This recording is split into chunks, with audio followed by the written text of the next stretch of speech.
J'ai le plaisir, évidemment, aujourd'hui d'ouvrir ce premier séminaire donc du projet Common Data qui est consacré à l'étude de la notion de données scientifiques et dans une perspective en effet pluridisciplinaire.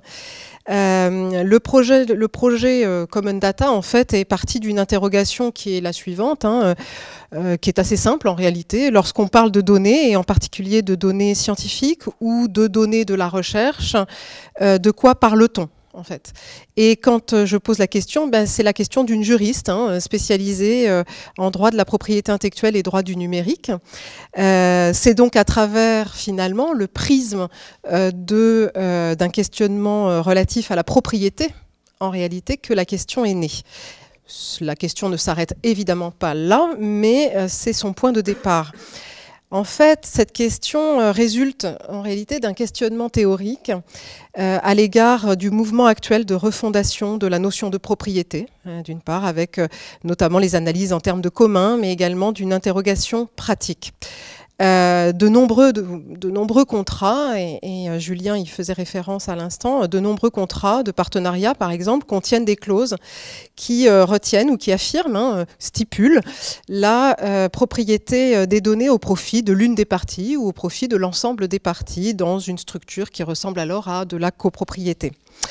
De même, on peut aussi observer que le capital d'une entreprise est le plus souvent aujourd'hui, de plus en plus, constitué des données elles-mêmes, c'est-à-dire en tant que patrimoine immatériel.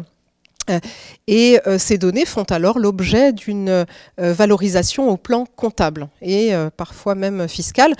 On ne s'étonnera alors pas qu'une inscription à l'actif d'un bilan aboutisse à considérer que la structure, l'entité économique en l'occurrence, est propriétaire des données. Dans le domaine scientifique, la question est particulièrement aiguë dans la mesure où l'on assiste depuis plusieurs années à une contractualisation, voire même à une hybridation.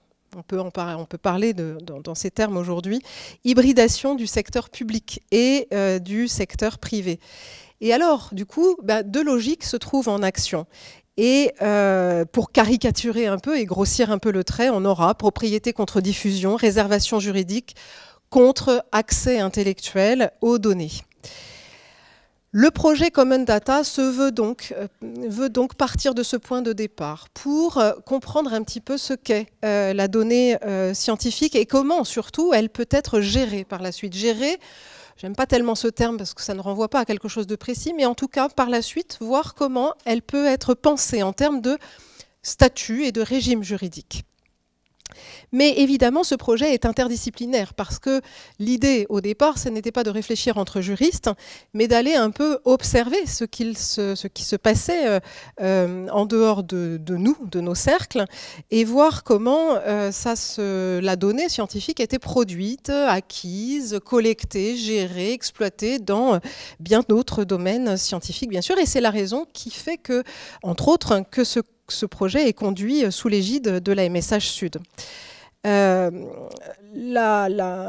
réflexion ne se veut pas simplement organisationnelle, c'est-à-dire comment est-ce qu'on organiserait une gestion saine des données, en gros.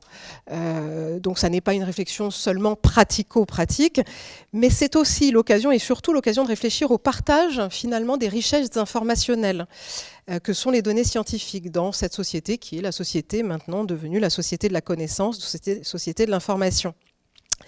Précision étant faite, je le dis aujourd'hui, je le redirai par la suite, je pense aussi, que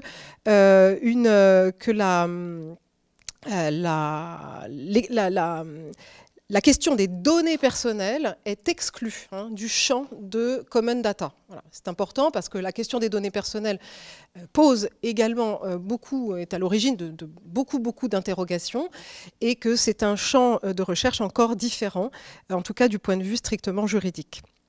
Alors, une telle recherche, comme le projet Common Data, n'a jamais finalement été menée dans un champ aussi vaste. Il y a eu des analyses sur la gestion des données scientifiques, des données de la recherche, mais ce sont des analyses qui ont été menées plutôt dans le cadre des sciences humaines et sociales, donc dans le cadre des SHS, et notamment à travers l'infrastructure, la TGIR, dont tu parlais tout à l'heure, Julien, la TGIR Humanum. En dehors des SHS et au-delà des SHS, en fait, c'est une réflexion qui n'avait jamais encore été menée. Donc, c'est la raison pour laquelle le projet, finalement, eh bien, se présente comme un projet ambitieux, on peut le dire, parce qu'il a vocation donc à questionner le cheminement des données, hein. Donc, de leur acquisition à leur exploitation, en passant par leur conservation et leur archivage. Ce projet se décline à travers plusieurs actions, une enquête sociologique à destination des chercheurs que le séminaire aujourd'hui lance officiellement. Cette enquête, qui a été rédigée à plusieurs mains, permettra, nous l'espérons, de comprendre un petit peu quelles sont les conceptions qu'ont les chercheurs dans de la gestion de leurs données scientifiques.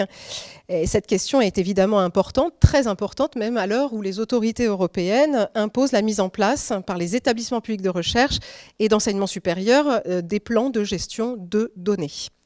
Le projet propose également des séminaires de travail, comme celui-ci aujourd'hui, hein, ouverts, qui nous fourniront l'occasion de réfléchir avec des spécialistes relevant des différentes disciplines. Ainsi, aujourd'hui, donc autour de la notion de données scientifiques, qui ouvre le premier acte de cette réflexion sur la notion de données, nous aurons autour de la table des chercheurs en informatique, des historiens, des sociologues, des chercheurs en agronomie, des chercheurs en biologie, des chercheurs en sciences du langage et puis des juristes. Et cette première rencontre, eh bien, est donc l'occasion d'interroger la notion, c'est-à-dire que finalement, quand on parle de données scientifiques, est-ce qu'on parle aussi de données de la recherche? Première question. Et si on parle de données scientifiques ou de données de la recherche, est-ce qu'il s'agit finalement d'un objet identifiable et voire à tout le moins identifié? Et est-ce que c'est un objet qui, pour ce qui concerne la réflexion au plan théorique et pratique juridique, est un objet digne d'intérêt?